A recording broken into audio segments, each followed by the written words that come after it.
Selamat pagi, kembali kita akan mendengarkan sapaan Sabda Tuhan pagi hari di hari Kamis tanggal 12 November 2020. Sebelum kita mendengarkan sapaan Sabda Tuhan pagi hari ini, mari kita berdoa memohon bimbingan Roh Kudus. Kita berdoa. Ya Tuhan, kami hendak mendengarkan sapaan sabda-Mu. Bimbinglah kami dengan Roh Kudus untuk kami dapat mengerti, menghayati, dan kami dapat melakukan firman-Mu, sabda-Mu dalam kehidupan sehari-hari. Kiranya sabda-Mu senantiasa menjadi penuntun, pedoman, petunjuk untuk kami melangkah dalam kehidupan sehari-hari. Biarlah kiranya Tuhan kami muliakan lewat kehidupan kami. Inilah kami anak-anak-Mu, bersabdalah kepada kami telah sedia untuk mendengarkan firman-Mu. Demi Yesus Kristus firman yang hidup kami berdoa. Amin. Bacaan Alkitab terambil dari Yesaya 41 ayat 1 sampai 5 yang mengatakan, "Dengarkanlah aku dengan berdiam diri, hai pulau-pulau. Hendaklah bangsa-bangsa mendapat kekuatan baru. Biarlah mereka datang mendekat, kemudian berbicara. Baiklah kita tampil bersama-sama untuk berperkara. Siapakah yang menggerakkan dia dari timur? Menggerakkan dia yang mendapat kemenangan di setiap langkahnya. Ia menaklukkan bangsa-bangsa ke depannya dan menurunkan raja-raja. Pedangnya membuat mereka seperti debu, dan panahnya membuat mereka seperti jerami yang tertiup. Ia mengejar mereka dan dengan selamat ia melalui jalan yang belum pernah diinjak kakinya. Siapakah yang melakukan dan mengerjakan semuanya itu? Dia yang dari dahulu memanggil bangkit keturunan-keturunan. Aku Tuhan yang terdahulu, dan bagi mereka yang terkemudian aku tetap Dia juga. Pulau-pulau telah melihatnya dan menjadi takut. Ujung-ujung bumi pun menjadi gemetar. Mereka datang dan makin mendekat. Yang berbahagia adalah mereka yang mendengarkan firman Tuhan serta memeliharanya dalam kehidupan sehari-hari. Terpujilah Tuhan Yesus. Saudara-saudara yang dikasihi Tuhan, 70 tahun lamanya Yehuda hidup di pembuangan Babel. Selama berada di pembuangan Babel, umat Tuhan, yaitu Yehuda, sangat menantikan datangnya waktu di mana Tuhan melepaskan dan membebaskan mereka dari cengkraman Babel. Dalam penantian itu, datanglah firman Tuhan yang disampaikan oleh Nabi Yesaya. Yesaya memberitakan bahwa Yehuda akan dibebaskan dan diselamatkan Tuhan. Dan Tuhan akan membangkitkan seorang pembebas. Yang menarik bahwa sang pembebas yang dipilih Tuhan untuk membebaskan umatnya ternyata bukan termasuk umat Tuhan, melainkan dikatakan berasal dari timur.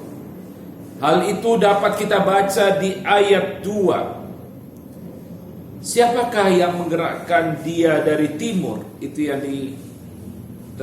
yang tertulis dalam Yesaya 41 ayatnya yang kedua. Pertanyaannya, siapa gerangan yang dimaksud oleh Nabi dengan sang pembebas dari timur? Saudara-saudara yang dikasihi Tuhan, sang pembebas dari timur yang disebut oleh Yesaya menunjuk kepada Raja Kores, Raja Persia yang ternyata dipakai oleh Allah untuk misi pembebasan dan penyelamatan Allah bagi Yehuda.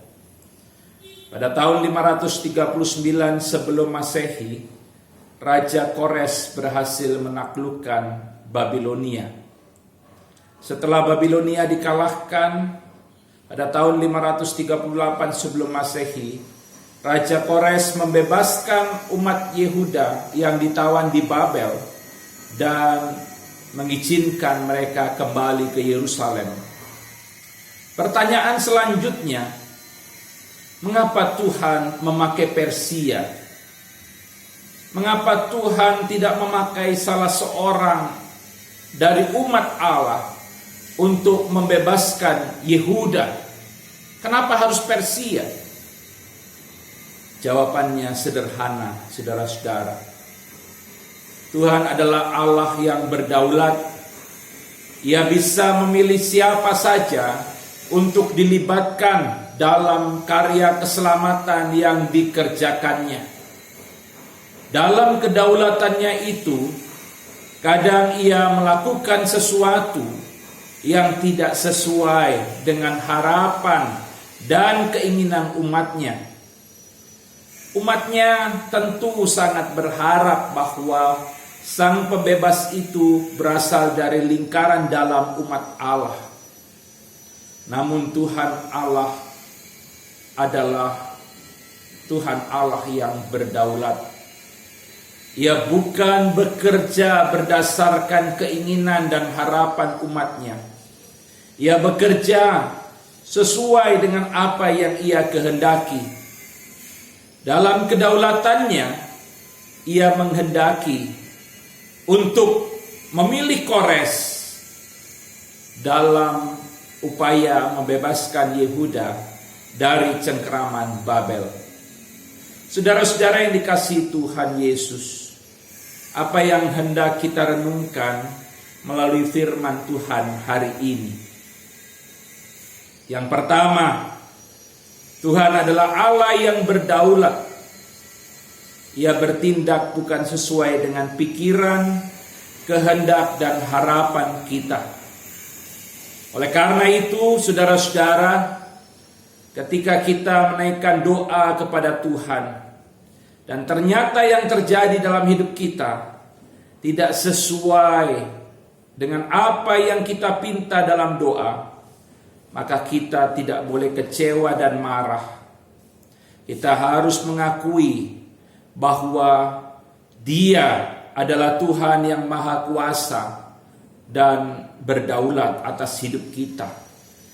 Dia tidak harus menjawab doa kita sesuai dengan apa yang kita pikirkan, apa yang kita kehendaki, atau apa yang kita harapkan. Namun ketika kita berdoa, namun yang kita dapat tidak sesuai dengan apa yang kita pinta dalam doa, kita harus yakini bahwa jalan dan rancangan Tuhan adalah jalan dan rancangan damai sejahtera, bukan jalan dan rancangan kecelakaan. Dia tahu yang terbaik dan terindah bagi kita. Yang kedua, ketika Tuhan dalam kedaulatannya memakai Kores Raja Persia untuk membebaskan Yehuda, kita harus menyadari tentang kasih dan kemurahan Allah yang berlaku bagi semua bangsa. Tuhan tidak memandang manusia. Dia adalah Allah yang mengasihi semua manusia dari segala suku bangsa di dunia. Dalam kasihnya, Dia bisa memilih dan memakai siapa saja, bahkan orang-orang non-Israel, untuk dilibatkan dalam keselamatan yang dikerjakannya. Oleh karena itu, mari kita juga terbuka kepada semua orang, tanpa membedakan agama, suku, bangsa, tanpa membedakan budaya, latar belakang adat istiadat, atau status sosial. Lebih dari itu, kita harus seperti Raja Kores, bersedia dipakai oleh Allah untuk menjadi alatnya, menolong sesama manusia yang menderita dalam hidupnya, tanpa membedakan latar belakang kehidupan manusia, sehingga kasih dan damai sejahtera Allah itu terwujud nyata dalam kehidupan sehari-hari. Selamat pagi, Tuhan Yesus memberkati. Amin. Mari kita berdoa. Terima kasih Tuhan, kami sudah mendengarkan firman-Mu. Kuatkan kami dengan Roh Kudus untuk kami jadi pelaku firman. Ajar kami untuk menyadari dan menghayati bahwa Tuhan adalah Allah yang berdaulat. Sehingga ketika kami menerima dalam hidup kami segala sesuatu yang tidak sesuai dengan harapan keinginan, biarlah kami tetap mengakui bahwa Tuhan adalah Allah yang berdaulat. Kami tetap yakin bahwa Tuhan memberi yang terbaik bagi kami. Kami tetap meyakini bahwa rancangan Tuhan Allah bagi kami adalah rancangan damai sejahtera, bukan rancangan kecelakaan. Kami hendak menjalani aktivitas di hari ini. Kiranya Tuhan memberkati, Tuhan jauhkan dari kecelakaan, bahaya, petaka, bencana. Berkati seluruh warga jemaat GPB Betania Makassar, bahkan seluruh jemaat Tuhan yang mendengarkan sapaan sabda Tuhan pagi hari ini. Kiranya mereka boleh menjalani aktivitas dengan penuh sukacita. Bagi yang sakit Tuhan sembuhkan, pulihkan. Bagi yang berduka Tuhan hiburkan. Bagi yang mengalami pergumulan Tuhan kuatkan iman percaya mereka. Dan bagi yang saat ini sedang dalam sukacita, Tuhan sempurnakan sukacita mereka. Tuhan berkati mereka memasuki masa usia lanjut, masa pensiun. Kiranya mereka tetap Tuhan pelihara dalam hidup mereka. Tuhan berkati apa yang kami kerjakan dan lakukan. Kiranya Tuhan membuat segala yang kami kerjakan dan lakukan boleh berhasil. Inilah doa kami Tuhan. Dalam nama Tuhan Yesus, Tuhan dan Juru Selamat kami berdoa. Amin. Selamat pagi, Tuhan Yesus memberkati kita semua.